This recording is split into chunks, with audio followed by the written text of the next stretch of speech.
अद्य भृगुवासरः अथवा शुक्रवासरः माघ शुद्ध चतुर्दशी दिनांक 23 फेब्रुवारी 2024 भावप्रकाश निघंटु कोकिलाक्ष शंखं चक्रं जलकान्दधतमृतघटं चारुदौर्भिश्चतुर्भिः सूक्ष्मस्वच्छातिरुद्यांशुकपरिविलसन् मौलिमम्भोजनेत्रं कालाम्भोदोज्ज्वलाङ्गं कटितटविलसच्चारुपीताम्बराढ्यं वन्दे धन्वन्तरिं तं निखिलगदवनप्रौढदावाग्निलीलं प्रौढदावाग्निलीलम् ब्रह्मणो हि समारब्धाम् आत्रेयाद्येषु पूजिताम् अस्मदाचार्यपर्यन्तां वन्दे गुरुपरम्पराम् आयुर्वेदरतं वन्दे माधवाख्यं महागुरुम् आयुर्वेदामृतं सर्वं शिष्येभ्यो यः प्रदत्तवान् द्रष्टाज्ञानी दृष्टकर्मा कृतकर्मा तथैव च अध्यापको विशक्श्रेष्ठो महान् संशोधकस्तथा गुणैरेतैः समुदितैः यत्कार्यं पृतनोति सः समृद्ध्यर्थं हि कार्यस्य वयं नु प्रयतामहे सरस्वत्यै नमो यस्याः प्रसादात् पुण्यकर्मभिः बुद्धिदर्पणसङ्क्रान्तं जगदध्यक्षमीक्षते आत्रेयं प्रथमं वन्दे आयुर्वेदजगद्गुरुम् आयुर्वेदामृतं सर्वं गृहीत्वा हि सुरेश्वरात् अग्निवेशादिकेभ्यो यत् प्रयच्छत् मुनिसत्तमः प्रथमं तन्त्रकर्तारम्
ओम शांति शांति शांति कोकिलाक्षस्तु काकेक्षुरक्षुरक्षुरकक्षुरः भिक्षुकाण्डेक्षुरप्युक्तः इक्षुगन्धे गन्धे इक्षुगन्धेक्षुबालिका क्षुरकशीतलो वृष्यः स्वाद्वं लः पित्तलस्तथा तिक्तो वातामशोथाश्म तृष्णादृष्ट्यनिलासृजित। तो शीतवीर्य है, वृक्ष है, मधुर अम्ल और पित्तल भी है। शीतल भी है, पित्तल भी है और वृक्ष भी है। ये काफी मुश्किल है। तिक्तो वात आमशोथ अश्म तृष्णा दृष्टि और अनिलाश्रय यानी कि वातरक्त। ये वातरक्त की खास दवा बताई जाती है और वातरक्त के लिए इसका कोकिलाक्ष निर्यूह या कोकिलाक्ष कषाय अवेलेबल है। और वैसे ये शुक्रशोधन गण में भी है और वृक्ष भी है। तो इन सभी दृष्टि से ये अच्छा है। सिर्फ इसमें प्रॉब्लम ये की है कि पुड़ी में भी अगर वो डालते हैं तो वो बहुत गीला इस प्रकार का हो जाता है और एक अजीब टेस्ट इसमें आती है, मुंह में आती है। तो बुड़बुड़ित जिसको कहेंगे, इस प्रकार से कुछ टेस्ट उसकी रहती है। तो इसलिए अभी मैं पूरा शुक्रशोधन गण 10 के द्रव्य इसी प्रकार से लेकर उसी की भावना देख के फिर उसका प्रयोग कर रहा हूँ। लेकिन कोकिलाक्ष अगर अलग तरीके से प्रयोग में लाना है तो एक कोकिलाक्ष कषाय एक अच्छा ऑप्शन इस प्रकार का है। तो तालीम खाना नाम से मराठी में प्रचलन में है। कोकिलाक्षा प्रसवे तडागे वा जलसान्निध्ये च रोहति तस्य पत्राणि मार्कवसदृशानि किन्तु दीर्घतराणि पर्वाणि तु अस्य कंटकयुक्तानि पुष्पाणि तु किंचित नीलानि। ते पानी के नजदीक उत्पन्न होता है। मूलानि बीजानि च उपयुक्तानि भवन्ति कोकिलाक्ष कष्टपाथा मूलानां क्वाथा सक्षोदरः फलप्रमाणः कोकिलाक्ष बीजानां चूर्णं पादकर्ष प्रमाणं सशर्करं सक्षीरम्। कोकिलाक्षा मधुरा अम्ला तिक्तश्च। तो मधुर अम्ल तिक्त ये थोड़ा ऑड कॉम्बिनेशन इस प्रकार का है। तो विपाक मधुर वीर्य शीत माधुर्यात अम्लत्वाच्च वातं शमयति अम्लत्वात् पित्तं वर्धयति तस्य तिक्त मधुर शीत गुणाः पित्त प्रशमनाः। अपितु कोकिलाक्षस्य विचित्र प्रत्यय रब्धत्वात् अम्लरसस्य प्रभावात् वाते तु न पित्तम न शमयन्ति पित्त का शमन नहीं होता है। कोकिला कषाय चूर्ण अवेलेबल गिवन एज सिद्ध जल इन वात रक्त। तो ये शायद बात हो सकती है। कषाय का चूर्ण इस प्रकार का कषाय टैबलेट या चूर्ण उसका नहीं टैबलेट फॉर्म में भी होगा।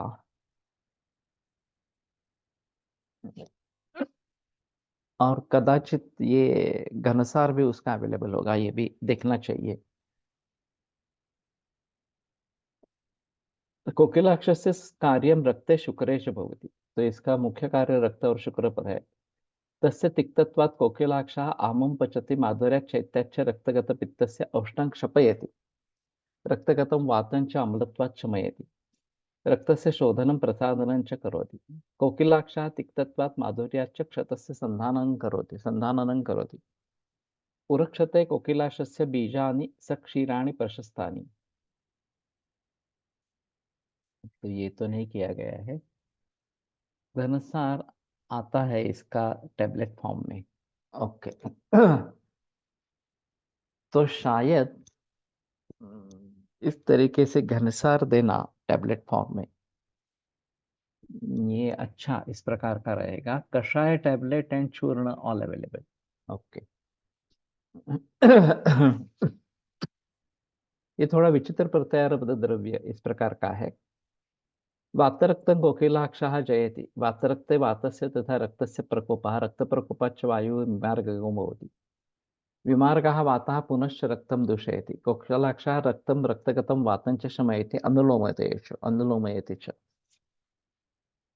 तो वातरक्त के लिए एक अहम दवा इस प्रकार की है। और फिर भी ये पित्त वैसे प्रकोप करने वाला है लेकिन कुछ हद से पित्त का शमन भी करने वाला इस प्रकार का भी है। तो वातरक्त में रक्त दूष्य है और उसके साथ पित्त जुड़ा है तो ये मुश्किल मामला हो सकता था। लेकिन ऐसा नहीं होता है। वातरक्त की अच्छी दवा इस प्रकार की है और शुक्र शोधन गण में है इसलिए मैंने इसका प्रयोग कैंसर में शुरू किया था लेकिन ये मुसीबतें आ रही थी। तो अभी शायद घन कषाय इस प्रकार का कषाय घन टैबलेट इस प्रकार का अगर प्रयोग करेंगे साथ में दे देंगे तो वैसे कैंसर में रक्त दुष्य होता ही है और वेदना जब बहुत ही ज्यादा होती है तो वात का दुष्य भी इसमें रहता है। इन सामावस्था ऑफ वातरक्त षडंग उदक और अमृतोत्तर कषायम चूर्णम सिद्ध जल इन निरामावस्था कोकिलाक्ष कषाय it's regular practice in Kerala. Okay. लेकिन ये आम का भी पचन करने वाला है तो शायद आम अगर कम है तो भी चलेगा। और ये जो बात कही गई है कि अमृतोत्तर कषाय ये तो काफी प्रचलन में है। और वैसे केरल में आमवात को वातरक्त के जरिए ट्रीट करते हैं क्योंकि आमवात कुछ सुश्रुत वाग्भट में, पर्टिकुलरली वाग्भट में नहीं है।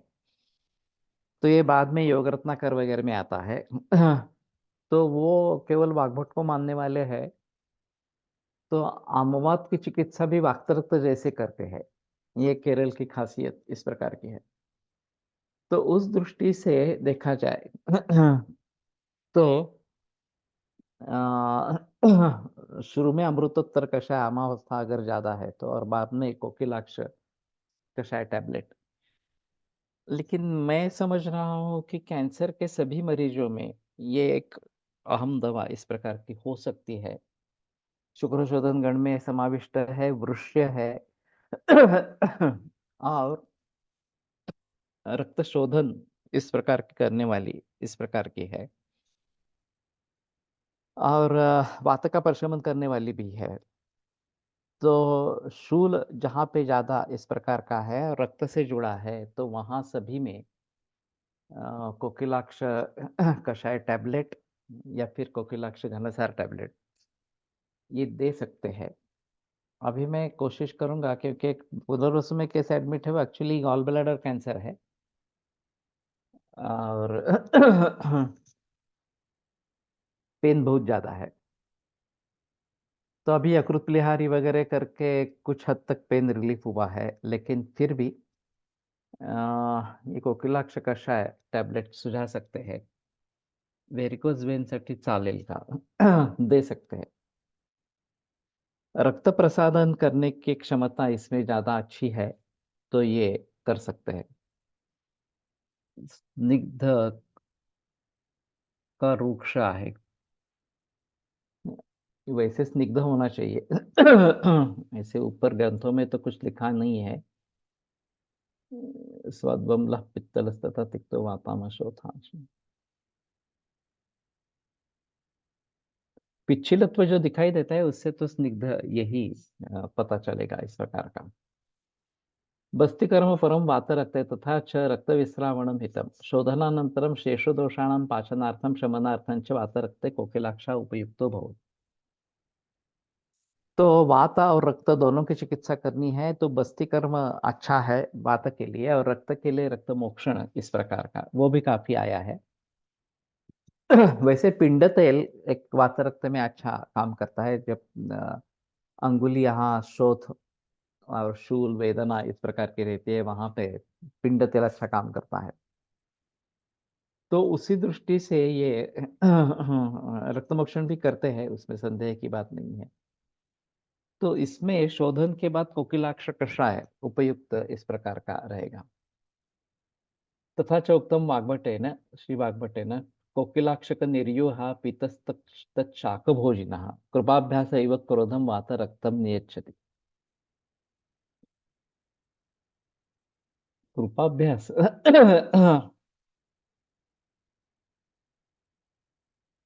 तो जैसे कृपाभ्यास क्रोध को जीत लेता है, उसी प्रकार का यह कोकिलाक्षक निर्युह और उसी के शाक का भोजन, निर्व्यूह पीकर उसी के शाक का भोजन इस प्रकार का करते हैं, तो वातरक्त को वो शांत कर देता है।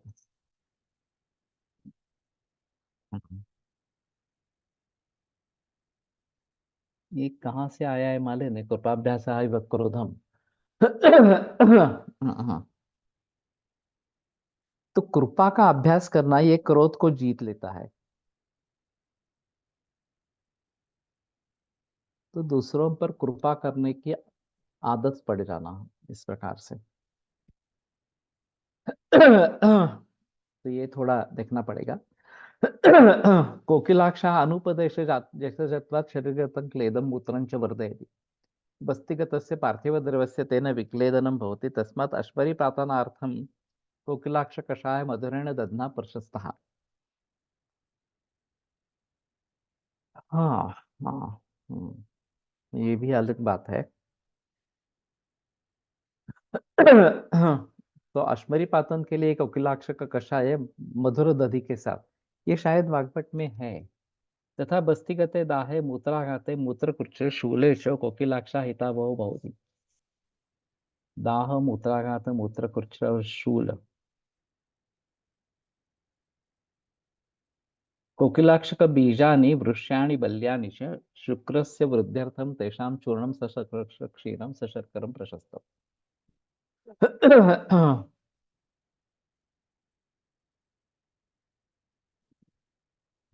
इन्होंने ये कैसे नहीं दिया मालूम नहीं, चरक में जो शुक्र शोधन गण में कोकिलाक्ष आया है, इसके बारे में यहाँ बहस नहीं की गई है।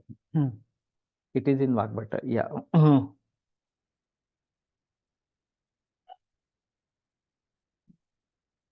निरूह काय,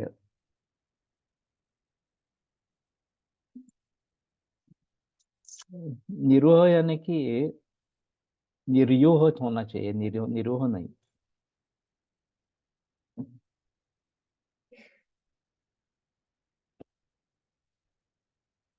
निर्यूह का मतलब काढ़ा, इस प्रकार का रहेगा।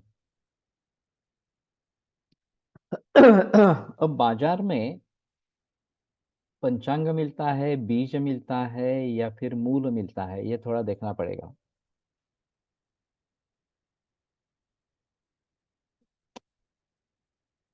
क्योंकि बीज जो है वो वृक्ष और बल्य है। शुक्र से वर्धतम तेषां चूर्णम सक्षीरम सशर्करम प्रशस्तम। कुष्ठस्य पूर्वरूपे च रक्तस्य विशोधनार्थं कोकिलाक्षक कषाय देयः। यकृतोदरे प्लीहोदरे वातोदरे तथा शोथे च कोकिलाक्षा उपयुक्तो भवति। ये भी अच्छी बात है। तो यकृतोदर, प्लीहोदर, वातोदर और शोथ, इन सभी में कोकिलाक्ष उपयुक्त है। स शरीरगतं क्लेदं मूत्रेण सह बहिः क्षिपति, तस्य क्षारः अत्र विशेषेण प्रशस्तः। कोकिलाक्ष क्षार।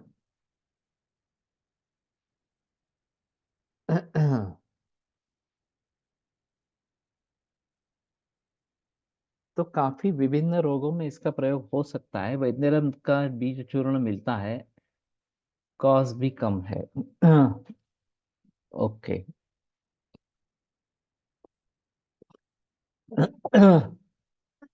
वो कोकिलाक्ष नाम से ही मिलता है का, कोकिलाक्ष बीज चूर्ण इस प्रकार से।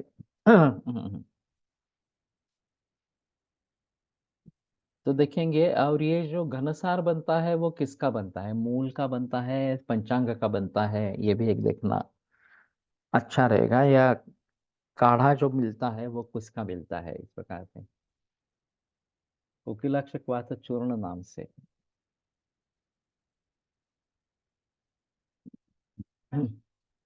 नेत्ररोगे कोकिलाक्षः प्रशस्तः। दृष्टिमण्डलगतं शङ्खशुक्रं कोकिलाक्षकमूलस्य कल्कः क्षौद्रः अश्चोतनेन हन्ति।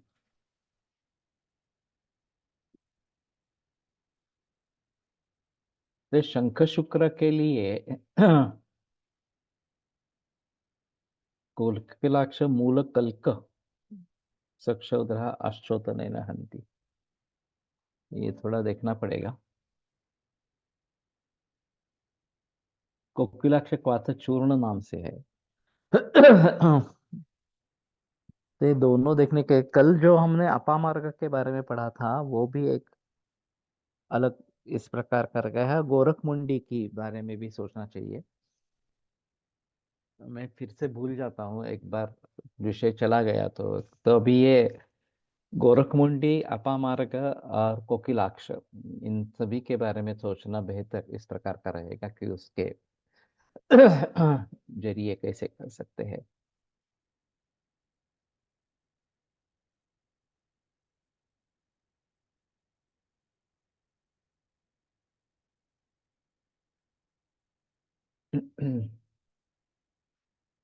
क्षुरक शीतल वृष्या स्वाद्वम्ल पित्तलस्तथा। ये तो पित्तल बताया गया है। तिक्तो वाताम शोथाश्म तृष्णा दृष्ट नीलास्रचित। ये दृष्टि का नाश करने वाला यहाँ इस प्रकार का है। हम्म, तो ठीक है, गवा पड़के के अनुसार चलते हैं। अस्थि संहार।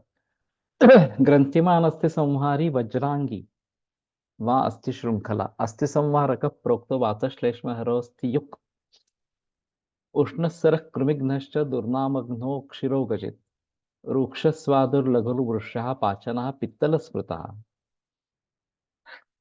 कंडुत्वक विरहितम अस्थि श्रृंखलायाम आशार्द्रम द्विदलम अकंचुकम तदर्धम संपिष्टम तदनु ततस्तिलस्य तैले संपक्वम वटकम अतीव वातहारी। तो अस्थि श्रृंखला या हाड़संधि, इस नाम से मराठी में ये तो मिलती है। एक पैर के ऊपर दूसरा पैर, इस प्रकार का वो आता रहता है, बढ़ता रहता है। और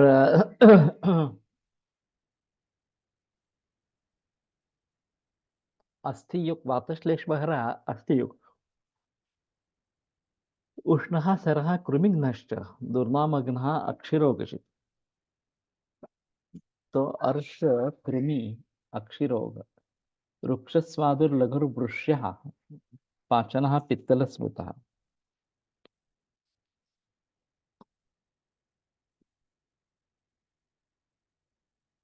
कण्डुत्वग्रविरहितम् अस्ति श्रृङ्खलायाः माशार्द्रं द्विदलम् अकञ्चुकं तदर्धम्।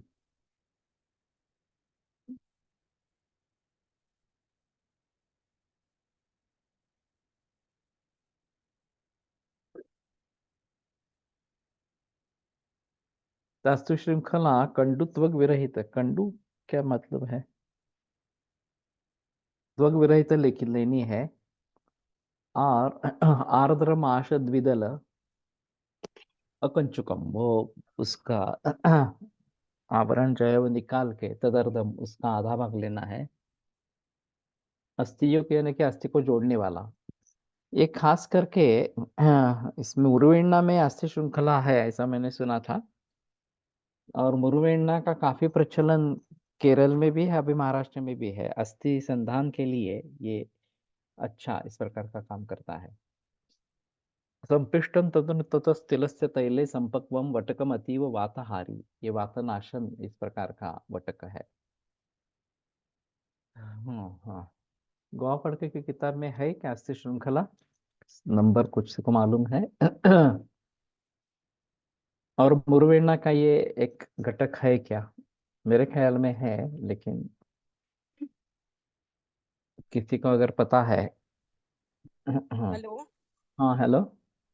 हाँ सर, लाटा जी करके मित्तल में एक वैद्य हाँ। थे। वो हाँ। इस श्रृंखला के उड़द की दाल के भजे, जितने भी फ्रैक्चर के पेशेंट आते थे हाँ। उनको खाने के लिए बोलते थे।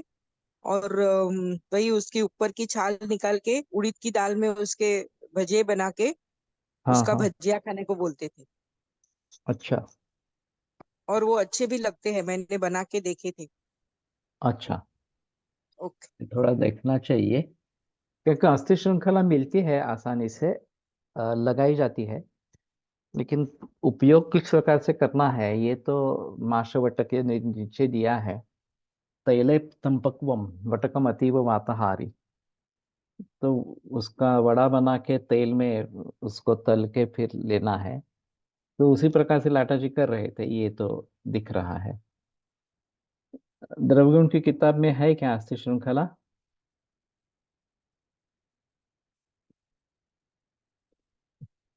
नो। ओके। अस्थि श्रृंखला कंडू करती है क्या? शायद येमाली के साथ देना पड़ता है। हिमाली।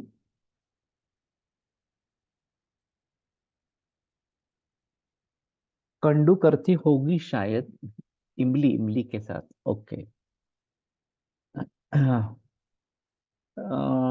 किसी को साउथ इंडियन में चटनी ऑफ अस्थि श्रृंखला।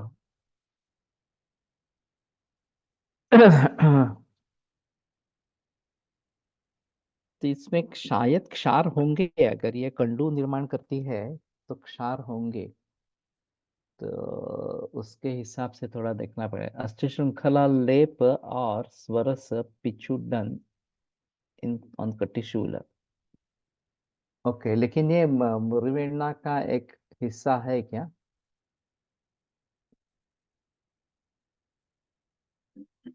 कुमारी। तो ठीक है, अगर ये लाटा जी जैसे करते थे वैसे वटक बना के तेल में तल के फिर लेने के लिए कहेंगे, बेटर ऑप्शन है। करके देखेंगे एक बार कैसे होता है, क्या होता है। कुमारी गृह कन्या च कन्या घृतकुमारिका कुमारी भेदिनी शीता तिक्ता नेत्र्या रसायनी मधुरा ब्रूहणी बल्या वृषा वात विषप्रणु गुल्मप्लीह यकृत वृद्धि कफ ज्वर हरि हरे ग्रंथ्यग्निदग्ध विस्फोट पित्त रक्त त्वगामय। तो इसके बारे में मैं काफी दिन से सोच रहा हूँ, लेकिन ये हुआ नहीं है आज तक। वैसे कुमारी एक अच्छी दवा है, और आसानी से मिलती है, बढ़ती है, उसको कोई प्रॉब्लम इस प्रकार की नहीं है। तो भेदिनी, ये थोड़ा मल भेदन करने के लिए शीता तिक्त रसात्मिका नेत्र्या रसायनी, मधुर और तिक्त ये दो रस है, और रसायनी भी है, वृषा भी है, ब्रूहणी भी है, बल्या भी है, और वात और विष का नाश करने वाली एक विशेष बात इस प्रकार की है। तो इन सभी दृष्टि से कुमारी की टैबलेट अगर हम देते हैं, मैंने कुमारी रजनी वटी करके बना के रखी है, लेकिन उसका ज्यादा प्रयोग नहीं हो रहा इस प्रकार का। वो मैंने रजस वाला रजस्राव बढ़ाने के लिए इस प्रकार का किया था, कुमारी रजनी वटी। लेकिन शायद बहुत सारे यकृत वगैरह विकारों में कुमारी अच्छी काम करने वाली इस प्रकार की है। और रसायन और वाजीकरण दोनों है, तो कैंसर के सभी मरीजों में इसका प्रयोग भलीभांति हो सकता है। अब शेंडे सर एक अजीब बात करते थे। यहाँ आयुर्वेद रसशाला में कुमारी आसव बनता था, और वैसे कुमारी आसव काफी लोगों के प्रचलन में है। नानल ट्रेडिशन में भी कुमारी आसव अच्छे तरीके से प्रयोग में लाया जाता है। तो कुमारी आसव वैसे भी बनाना ये एक बात हो सकती है। तो जो शेष कुमारी रह जाती है, एक बार ये उसमें से गर वगैरह सेकंड से भी निकाल दिया, स्वरस निकाल लिया, तो जो बाकी द्रव्य रहता है उसको सुखाते थे और फिर उसकी टैबलेट बना लेते थे। फिर भी उसमें कुमारी का गंध आता है, यद्यपि मूल द्रव्य सभी निकल गया है वहां से। तो भी कुमारी का गंध उसमें आता था। और छोटी छोटी टैबलेट बनाते थे, 125 मिलीग्राम इतनी ही टैबलेट्स बनाते थे, और वो देते थे। अब किसके लिए देते थे ये तो अभी पता नहीं है। नो, अस्थि श्रृंखला इन मुरुवेन्ना, अस्थि श्रृंखला मुरुवेन्ना में नहीं है, तो ठीक है। तो कहने का तात्पर्य अर्थ ये है कि कुमारी का कल्प बनाने की एक बार कोशिश की थी, लेकिन वो फेल गया, कल्प बना ही नहीं। और चिक्की जैसा कुछ बन गया, और फिर फेंकना पड़ा उसको। फिर बाद में पता पता चला कि कुमारी कल्प नाम की एक दवा आयुर्वेद रसशाला की थी, लेकिन वो सिरप है, वो कल्प जैसा नहीं है, शतावरी कल्प जैसा नहीं है। तो ये एक बात, सिरप उसका बन सकता है कुमारी का। और प्रिजर्वेटिव्स डालने की जरूरत नहीं पड़ेगी मेरे ख्याल में, अगर ये शर्करा के साथ इस प्रकार से करते हैं तो। नहीं तो कुमारी आसव तो प्रचलन में है ही, उसमें कोई संदेह की बात नहीं है। ये हरिद्रा और कुमारी, ये अच्छा कॉम्बिनेशन, कुमारी रजनीवटी ये जो मैंने कहा था, तो वो एक अच्छा कॉम्बिनेशन है। हल्दी को इसकी कुमारी की स्वरस की भावना दे देंगे और सुखाएंगे इस प्रकार से, और फिर टैबलेट भी बन सकती है उसकी, उसमें कोई प्रॉब्लम नहीं है। अगर हम रसायन और वाजीकरण इस चीज को आगे बढ़ाना चाहते हैं इस प्रकार में, तो शायद ये जो रसायन चूर्ण है, चूर्णम शोधशामलकामृतानाम, तो इसमें गोक्षुर, गुड़ुची और आमलक तीनों रसायन है। गोक्षुर और आमलक की वृक्ष भी है, और शांत विकार दुखा इस प्रकार की उसकी फलश्रुति भी है। तो उसी को मैंने तो उसमें हीरक भस्म भी डाला है, वैक्रांत भी डाला है, और इसी के काढ़े की भावना दी है। तो उसके बाद में अगर हम उसमें कुमारिक वर्ष की भी भावनाएं दे देंगे इस प्रकार से, तो रसायन वाजीकरण और वातव विष प्रणुत ये जो बात बताई गई है, ये अच्छी तरीके से काम करते हैं। और अग्निदग्ध प्रणापहा, ये जो अग्नि विस्फोट पित्त रक्तत्वगामयान, खास करके रेडिएशन के साइड इफेक्ट्स को कम करने के लिए विष और अग्निदग्ध ये दोनों चीजें महत्वपूर्ण है। तो ऐसे स्थिति में कुमारी का मैंने एक प्रयोग किया था कि कुमारी सिद्ध घृत बनाया और उसका शतधौत घृत बनाया, कुमारी शतधौत इस नाम से। तो ये रेडिएशन के बाद जो जलन होती है उसके लिए ऊपर से लगाने के लिए ये अच्छा काम करता है। फिर बाद में पता चला कि अगर कुमारी का जेल अच्छे तरीके से बनता है तो वो लगाने में ज्यादा आसान इस प्रकार का है। तो थोड़ी थोड़ी दिनों के लिए मैंने जेल का भी प्रयोग किया था, और खास करके सबम्यूकस माइक्रोस या सबम्यूकस फाइब्रोसिस इसमें हो जाता है रेडिएशन के बाद ओरल कैंसर्स में। इसमें कुमारी अच्छी काम करेगी ऐसा मेरा मंतव्य है। तो चूसने के लिए ये कुमारी रजनीवटी या फिर ये रसायन चूर्ण को कुमारी की भावनाएं देकर उसकी वटी चूसने के लिए दे सकते हैं, या फिर अभ्यंतर चिकित्सा में प्रयोग में कर सकते हैं। कुमारी आहे मुरुवेण्णा मध्ये। ओके। आजकल ब्यूटी प्रोडक्ट्स में कुमारी का काफी उपयोग करते हैं, तो कुमारी जेल का उसमें ज्यादा अच्छा इस प्रकार का है। गुल्म प्लीह यकृत वृद्धि कफत ज्वर हरि हवे हरे। तो ये खास कर यकृत पर अच्छा काम करती है और फिर श्वास कास में भी अच्छा काम करती है। तो कफत ज्वर हरि इस प्रकार की है। तो लिवर कैंसर में और लंग कैंसर में इसका भलीभांति इस्तेमाल हो सकता है। और रसायनी भी है, रोहिणी बल्ल्या भी है, वृक्ष भी है, वाता और विष का नाश करने वाली इस प्रकार की है, कफ का भी नाश करने वाली है, और पित्त का भी नाश करने, वैसे त्रिदोष शामक जैसे इस प्रकार की है। और खास करके रेडिएशन को हम अग्निदग्ध से कंपेयर कर सकते हैं, और ये जो केमोथेरेपी जो है वो क्षारदग्ध से जैसे कंपेयर कर सकते हैं। तो इसमें जो रक्त की दुष्टि है, उस रक्त की दुष्टि को ध्यान में रखते हुए शायद हमें ये अच्छी तरीके से काम में लाना पड़ेगा। और कुमारी आसानी से उपलब्ध है, कंट्रोवर्शियल नहीं है बिल्कुल, और अच्छी तरीके से काम में लाई जा सकती है। तो मैं इसके बारे में काफी दिनों से सोच रहा हूँ कि किस प्रकार से उसको प्रयोग में लाए। तो मुझे अभी लगता है कि एक अमल की चूर्ण के साथ ये भी कुमारी का प्रयोग हो सकता है।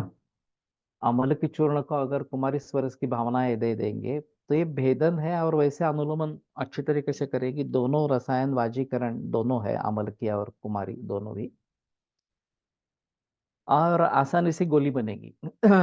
अमल की का चूर्ण अगर ले लेंगे तो आसानी से गोली बनेगी। या फिर अमल की हरिद्रा और कुमारी, ये भी कॉम्बिनेशन अच्छा इस प्रकार करेगा प्रमेह के हिसाब से। तो ठीक है, कुमारी का काफी तरीके से प्रयोग हो सकता है। थोड़ा और सोचेंगे तो ज्यादा अच्छा इस प्रकार का रहेगा। तो ठीक है, मैं अभी इसके बारे में जरा कुमारी 184 कोकिलाक्ष के ऊपर। Okay, thank you.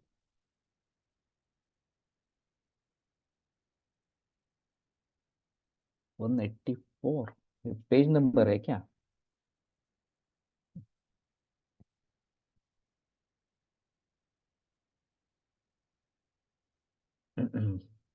कुमारी, कुमारी गृह कन्या च, कुमारी पीयू कुमारी महागा कोरफड कोरकांड, क्षारभूमौ समुद्र तीरे वा रोहति औषधि क्रियासि कुमारी पत्राणाम स्वरसा प्रशस्ता शुष्को रसा कृष्णबोल इति ख्यातः। क्या कुमारी गर्भिणी में दी जा सकती है कॉन्स्टिपेशन सीवियर हो तो? थोड़ा देखना पड़ेगा। वैसे कुछ होना नहीं है कुमारी से, लेकिन ये जो कृष्ण बोल है वो स्राव करने वाला है, रजस्राव बढ़ाने वाला है, तो उस दृष्टि से बेहतर नहीं देना है। अगर देना है तो बहुत सोच समझ कर देना पड़ेगा। इसमें आरक वध एक अच्छा है, मनुका ज्यादा अच्छी है। अगर गर्भिणी में कॉन्स्टिपेशन है तो काली मनुका 15-20 भी ले सकते हैं। अंजीर भी उसके साथ दे सकते हैं, और उसका फिर फांट बना के बीज उसमें से निकाल के वो पी सकते हैं। तो ये मनुका फांट या अच्छा काम करता है इस प्रकार से।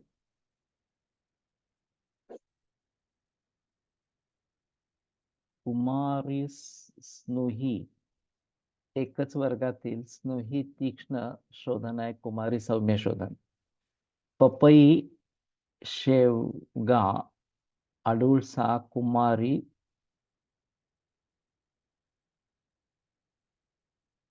अबॉर्टिफिसेंट, ये क्या है?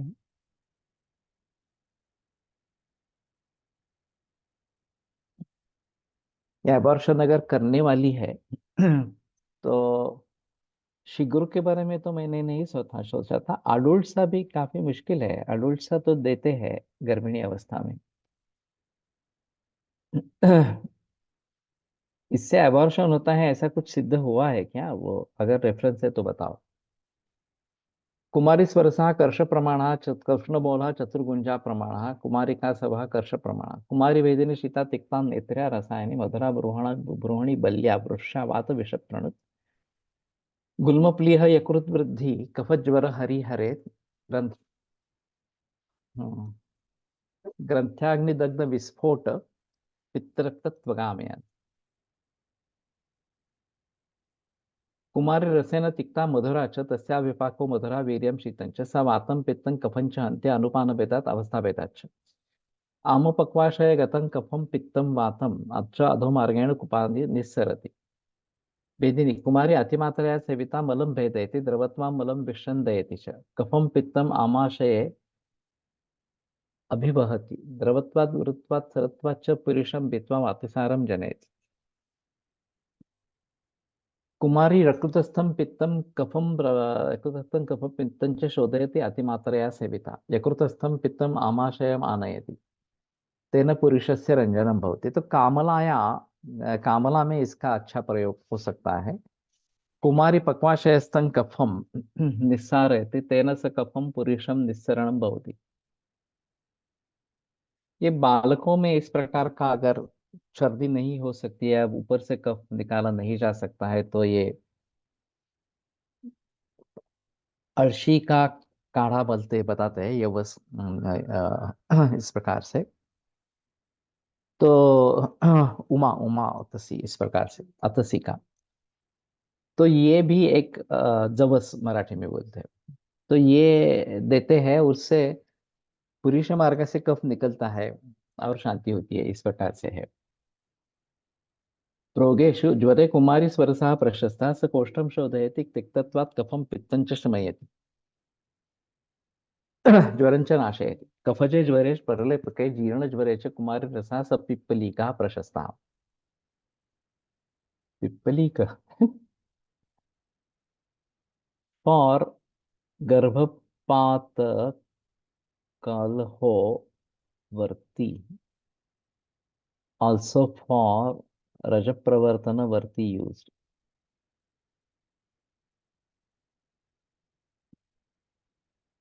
काला बोल वर्ती। काला बोल की वर्ती गर्भपात के लिए रखी जाती थी अभी। और एक कोई इस प्रकार की है वर्ती और for Rajapravartana also used. Okay. ज्वरे कचित् अंतःकोष्ठस्य परितः फुफ्फुसस्य हृदयस्य च परितः सन्देशो च कफस्य जलस्य वा संचयो भवति तेषु कुमारी क्लेदम बहिर्निस्सार्य जलसंचयम नाशयति शोथं च शमयति। तो प्लूरल इफिजन और पेरिकार्डियल इफिजन, इन दोनों में कुमारी का स्वरस इन्होंने बताया है।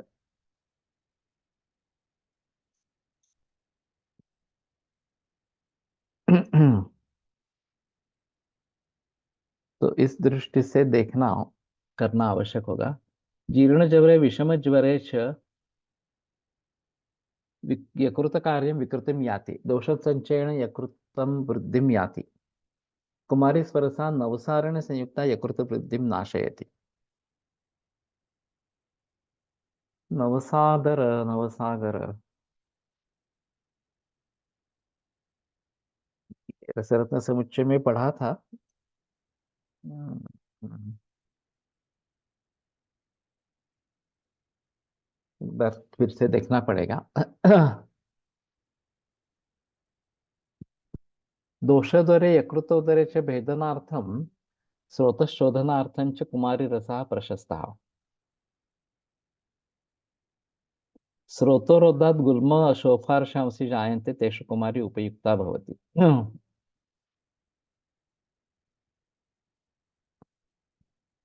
गुल्म शोफार्ष गुल्मेषु विशेषेण कुमारी का सवः उपयुक्तः। स्रोतो विबंध मोक्षणात् आहार रसा धातून गच्छति। नेत्र आणि शिरशूल आणि दाह नाश लेप युजफुल। ओके।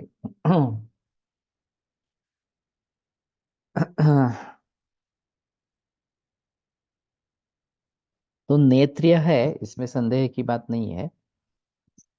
हाँ।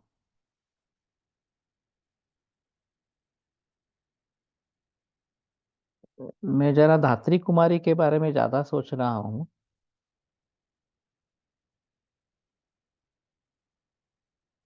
अच्छे तरीके से काम में लाने के लिए धात्री चूर्ण को कुमारी स्वरस की भावनाएं देना इस प्रकार से, और रसायन चूर्ण को भावनाएं देना, ये भी बात एक अच्छी रहेगी।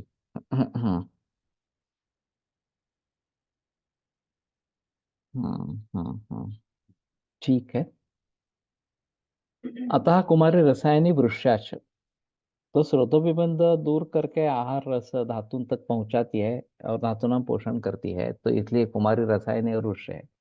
कुमारी स्वरसा निशाचूर्ण युक्त प्लीहाम नाशयति। तो ये मैंने कुमारी रजनी बताए हैं, क्या कुमारी क्षारीय है?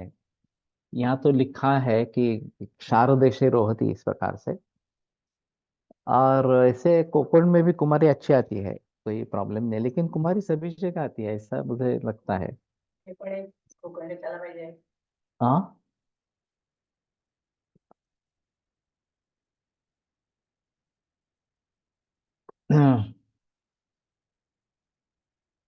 तो प्लीहा के नाश के लिए निशाचूर्ण युक्त मेदक्षय रक्तक्षय पांडुरोगे जीर्ण ज्वरे च प्लीहा वृद्धि गच्छति। तो इन सभी में ये मेदक्षय रक्तक्षय पांडुरोग,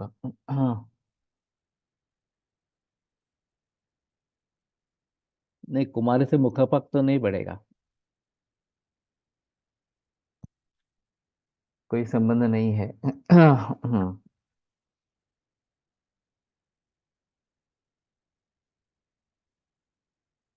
तो प्लीहा वृद्धि मेदक्षय में होता है, मेद से स्वप्नम कट्या प्लीन्नो वृद्धि कृशांगता। तो ये एक बात हो सकती है, पांडुरंगी जीर्ण ज्वर ये सब प्लीहा से संबद्ध है। तत्र कुमारी स्वरसा पिप्पली चूर्ण संयुक्ता प्रशस्तो भवति। ये थोड़ा और कॉम्बिनेशन है, कुमारी स्वरस पिप्पली चूर्ण। रक्तधरा कला सिरा से यकृत प्लिन्नोश्च भवति। दोष प्रकोपात् रसस्य रंजन कार्यं वैषम्यं गच्छति। कुमारी यकृदत पित्तस्य शोधनं कृत्वा रसस्य रंजनं सम्यक् करोति, तेन पाण्डुरोगस्य प्रशमो भवति। ये गौड़ारिष्ट करके आया है, मंजिष्ठा रजनी द्राक्षा बलाम उलाम न्याय रज, हाँ। लौद्रम चैतेषि गौड़स्य तरिष्ट पांडुरोगिणा। ये फणसळकर का थोड़ा फेवरेट था, मिलता नहीं था, मैंने एक बार बनवा के ये शुरू किया था, फिर बीच में फिर रुक गया है, लेकिन बना सकते हैं, ज्यादा तकलीफ वाली बात नहीं है। कुमारी तेल बनवलं, पण त्यांनी कंडू ऑल्सो आला सो वापरलं नाही। वैसे कुमारी और मेथी इस प्रकार का तेल एक बनाया जाता है, वो हमने काफी प्रयोग में लाया था। कुमारी में छेद देकर उसमें मेथी डालनी है और फिर बांध के रखना है। एक 2-3 दिन में वो मेथी स्प्राउट हो जाती है उसकी। और फिर वो कलका और ये सब लेकर 4 गुना तेल और उसका 4 गुना पानी ऐसा डाल के तेल सिद्ध करते थे। उसका एक अजीब स्मेल आती है थोड़ी सी, लेकिन बालों का गिरना या श्वेत होना इसमें काफी अच्छा काम करती है। मेरी माँ बनाती थी और बेचती भी थी इस प्रकार से। उसको कहाँ से पता चला गया था पता चल गया था। तो ये एक बात हो सकती है। पण हे का झालं असं कळलं नाही। तिळ तेल बेस ये ज्यादातर नारकेल तेल में बनाते हैं। ये कोरफड का जो इस प्रकार का तेल बनता है वो नारिकेल तेल में बनाते हैं। शायद थोड़ी मात्रा में अगर तिल तेल डालेंगे तो ये जो जम जाता है ठंडी के मौसम में खोबरेल तेल, वो जमता नहीं है इस प्रकार से। तो ऐसा अगर करेंगे तो चलेगा। लेकिन ये काफी प्रचलन में इस प्रकार का है।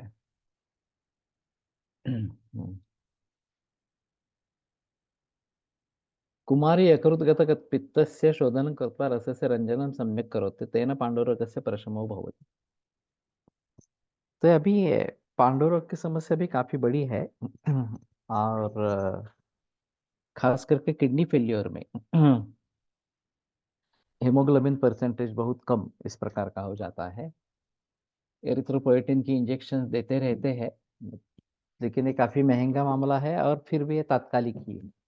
मूल रूप से सुधार लाने के लिए इसमें शायद ये बात हो सकती है। Told to tie with Haridra in लिहावृद्धि दाह एंड शूल नाशक। चूर्ण we use तो उससे कुमारी मेथी का तेल में कुमारी ग्रीन पार्ट भी था ज्यादा जाता है क्या। ग्रीन पार्ट को नहीं लेते, जो बीच वाला जो गर है उसी को लेते हैं और ये रख देते हैं। तो जैसे शेंडे सर करते थे उस प्रकार से उसका चूर्ण बन सकता है सुखा के इस प्रकार से। और फिर उसकी टैबलेट उन्होंने बनाई थी। अब एक बात ऐसी भी हो सकती है कि कुमारी इस प्रकार की जो चूर्ण है वो, और फिर उसमें अमल का स्वरस की भावनाएं दे देंगे, या फिर अमल का चूर्ण को कुमारी स्वरस की भावना दे देंगे। कुमारी स्वरस की भावना काफी प्रचलन में है और खास करके बहुत सारे रसौषधियों में इसका प्रयोग होता रहता है, कुमारी स्वरस की भावनाएं देना इस प्रकार से। तो वो भी वहां पे रसायनवाजीकरण इस प्रकार का काम करती रहती है। उस दृष्टि से कुमारी अच्छी है इस प्रकार से।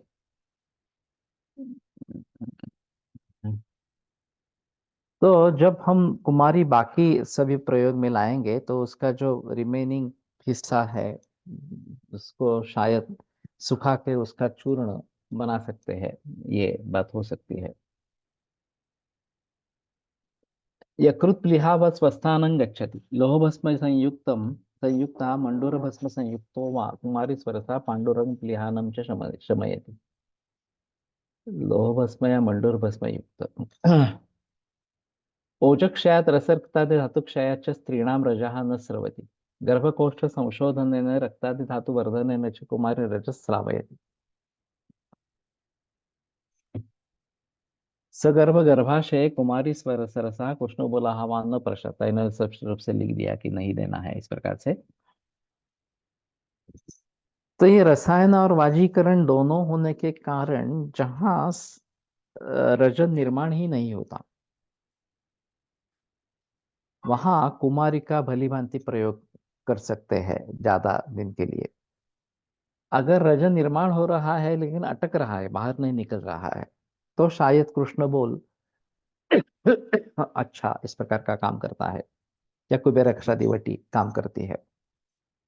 या रजत प्रवृत्ति निवृत्ति काम करती है। लेकिन अगर निर्माण ही नहीं है तो ये काम के चीज नहीं है। तो कुमारी उसमें मूल रूप से रसायन और वाजीकरण करके रजस्राव को बढ़ाती रहेगी इस प्रकार से। रस रक्तादि धातु वर्धनेन कुमारी रजः स्रावयति।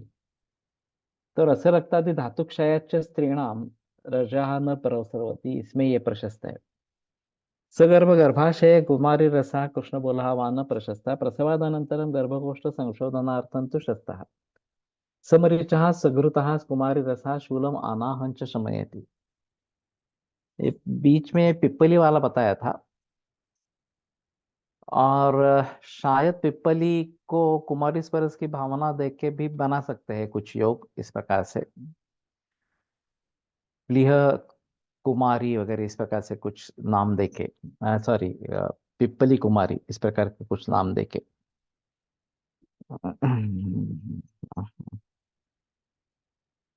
लेकिन पिप्पली या मरीच दोनों उष्णवीर्य है काफी, और कुमारी शीतवीर्य है।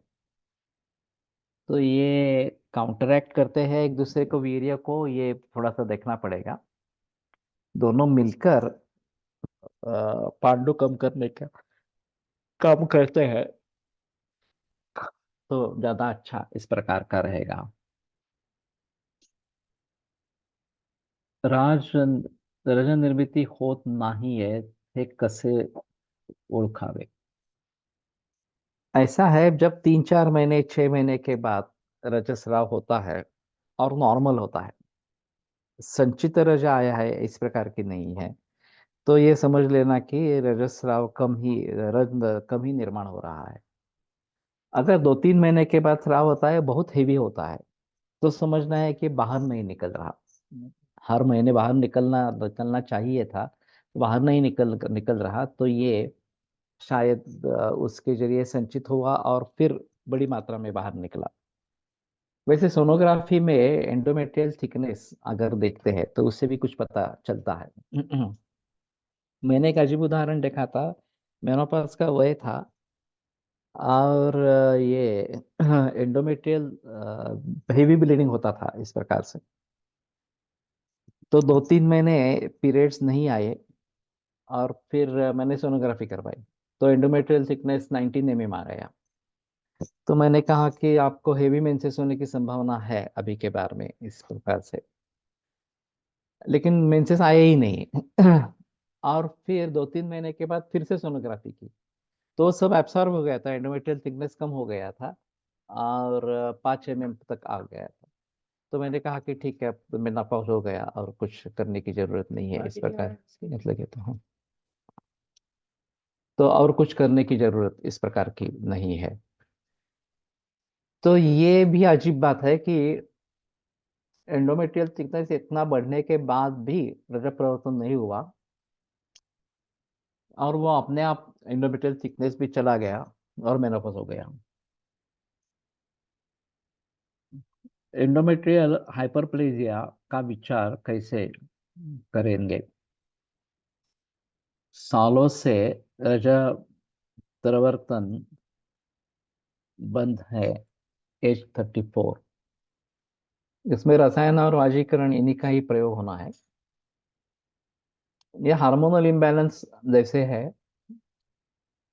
और मेरा पहला सुझाव रहता है कि एसपीएफ वाला जो अन्न है वही खाना है, ऑर्गेनिक भी नहीं।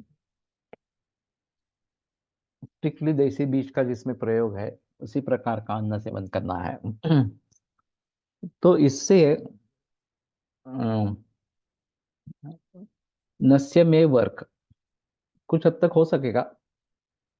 लेकिन ऐसा है कि मूल रूप से रसरक्त वगैरह का निर्माण अच्छा होना ये जरूरी है। और रज ये रस का उपधातु है, तो रस अच्छा बनेगा तो ही रक्त अच्छा बनेगा इस प्रकार से। तो इसमें वसंत कल्पना भी अच्छी काम कर सकती है। ऐसा है। और पूरी लाइफस्टाइल को सुधरना है, ये सबसे अहम मुद्दा है। तो रात में जल्दी सोना, सुबह जल्दी उठना, नियमित रूप से योग व्यायाम वगैरह सब करना, ये कपाल रंध्र धवती, कर्ण रंध्र धवती, ये सभी बातें करना। देसी बीज का ही खाना खाना नैसर्गिक जो है इस प्रकार से। और फिर अभ्यंतर दवाइयों में कुमारी का प्रयोग हो सकता है, बसंत कल्पना का प्रयोग हो सकता है। फिर इसके साथ में नश्य करेंगे तो कुछ फायदा इस प्रकार का होगा। कुमारी रक्तम रक्तम रक्तगत दोषं त्वग्गत दोषं च शमयति विसर्पं प्लीहानं विदर्भिं वात रक्तम रक्तगुल्मं कुष्ठं च कुमारी रसा निहन्ति। दाढेमादिघृत बस्ती आभ्यंतर। फॉर गर्भाशय्या शोधन आफ्टर डिलीवरी, काला बोल एंड पिंपली मूल ये देते हैं। काफी लोगों में प्रचलन में है, पुराने गायनेकोलॉजिस्ट थे उनका ये काफी प्रचलन था। दाढेमादिघृत बस्ती, नाड़ीमादिघृत का जो है ग्रहणी दीपनम श्रेष्ठम इस प्रकार का है, और वात का अनुलोमन और दुख प्रसव निनांच शस्यते इस प्रकार का बताया। तो शायद 90 महीने में जो बस्ती देने हैं ये इस प्रकार से दे सकते हैं। दाढ़ीमादिघृत का बस्ती इस प्रकार से।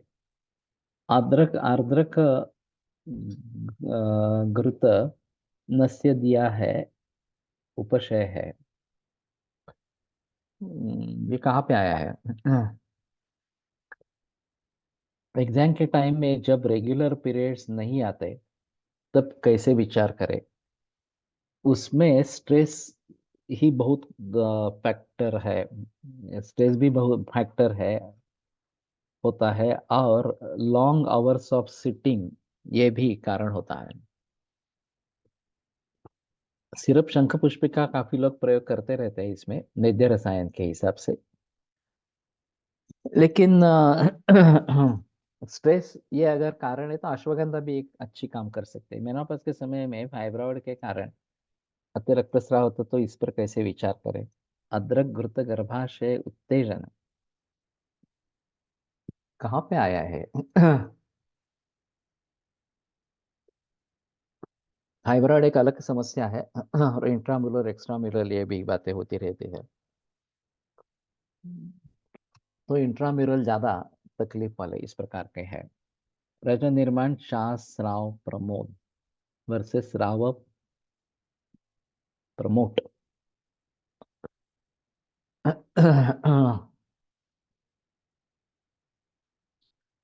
ये अदरक के गुरुत्व के बारे में तो पता नहीं है इस प्रकार से। तो ये विसर्प प्लीहा वगैरह सभी में ये उपयुक्त इस प्रकार के है। विदरति वात रक्त गुल्म कुष्ठ पामायां विस्फोटे च रजनिचूर्णयुक्तः कुमारी स्वरसः प्रशस्तः। इन जमदग्नि सर परंपरा, ओके। इंट्राम्यूरल फाइब्रॉइड, जमदग्नि से एक बार बात करनी पड़ेगी, वो शायद गुरुवादेश से आई होगी। इस प्रकार से पूछना पड़ेगा। इंट्राम्यूरल फाइब्रॉइड वैसे भी काफी डिफिकल्ट है। तो ठीक है, यहाँ पे रुकते हैं, कल चरक को लेकर आगे बढ़ेंगे।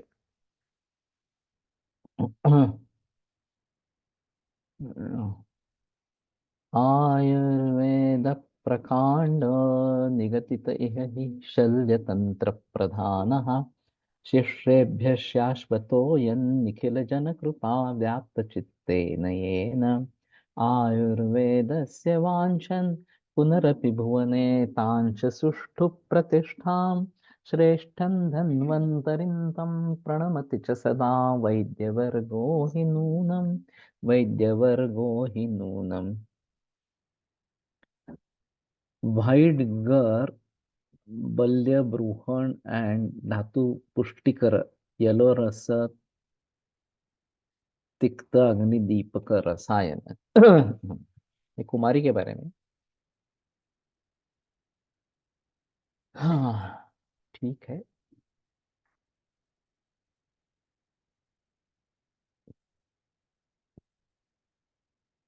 हाँ,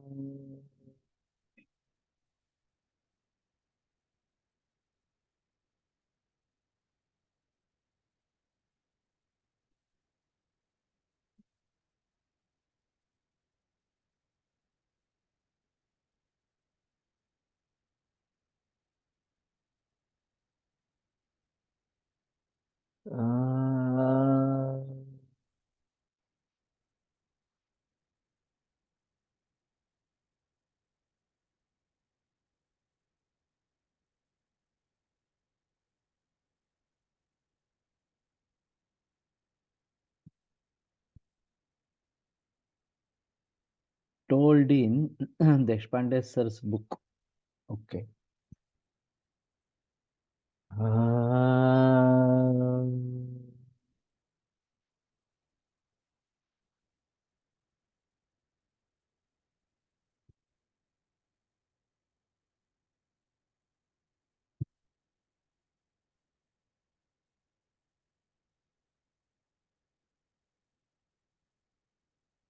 ओम शांति शांति शांति ही विरम्यते व्याख्यान व्यापारात् श्वः पुनरपि मिलिष्यामः।